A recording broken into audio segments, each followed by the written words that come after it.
Môre, dis Woensdag die 17de September en vandag moet ek met jou praat oor God se orde wat jou verhoudings, jou roeping en jou innerlike vrede kan red. As jy sukkel met prioriteite, gaan hierdie boodskap uit Genesis 2 jou vrystel. Nou in vers 15 staan daar geskrywe: "Toe het die Here God die mens geneem en hom in die tuin van Eden gestel om dit te bewerk en te bewaak." Dan in vers 18: "Ook het die Here God gesê: Dis nie goed dat die mens alleen is nie. Ek sal vir hom 'n hulp maak wat by hom pas." Let op die orde. God het nie vir Adam en Eva gelyktydig geskape nie. Daar was 'n volgorde en daardie volgorde maak meer saak as wat jy dink. Daardie woord bewaar in Hebreëse shamar. Dit beteken om te waak en om oor te waak om te beskerm. Dis dieselfde woord wat gebruik word wanneer God beloof om ons te bewaar. Ons is nie passief in ons geestelike lewe nie, ons beskerm dit aktief. Hier's God se orde.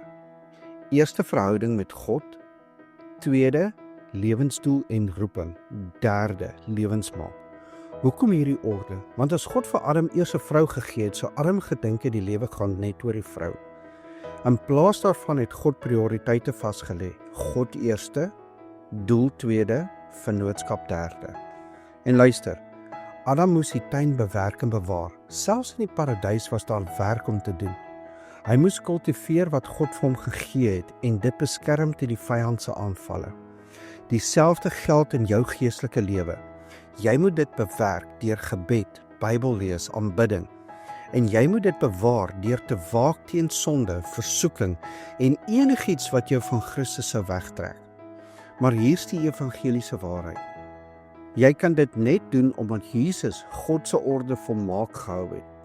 Hy het die Vader eerste gestel, sy sending vervul en nou berei hy 'n bruid voor, die kerk vir homself. So hier's die moeilike vraag vandag. In watter orde is jou prioriteite nou? Is God werklik eerste of het iets anders sy plek ingeneem? Definieer jou verhoudingsstatus of jou loopbaan jou meer as jou verhouding met Christus? Kom ons bid saam. Hemelse Vader, ons bely dat ons U orde so baie keer verkeerd gekry het. Ons het afgode gemaak van verhoudings, loopbane, drome en besittings. Ons het wat U as derde of vierde bedoel het, in eerste plek gesit en gewonder hoekom ons lewe chaoties voel. Here Jesus, dankie dat U die Vader se orde volmaak gehou het. Dankie dat U verhouding met die Vader eerste gestel het. Dat U sending aan die kruis voltooi het. Dat U nou 'n plek voorberei vir U bruid, die kerk.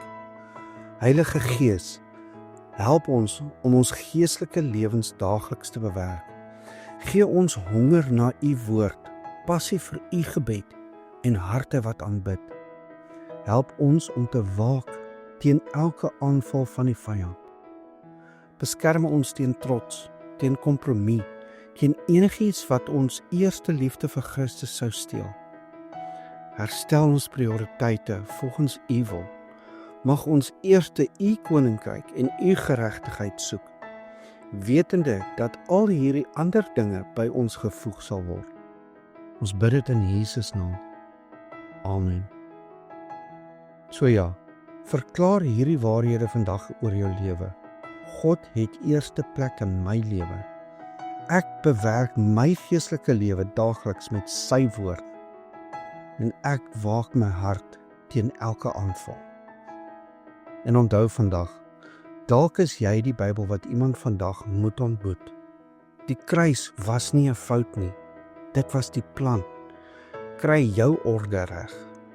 Ek hoop jy het 'n geseënde Woensdag.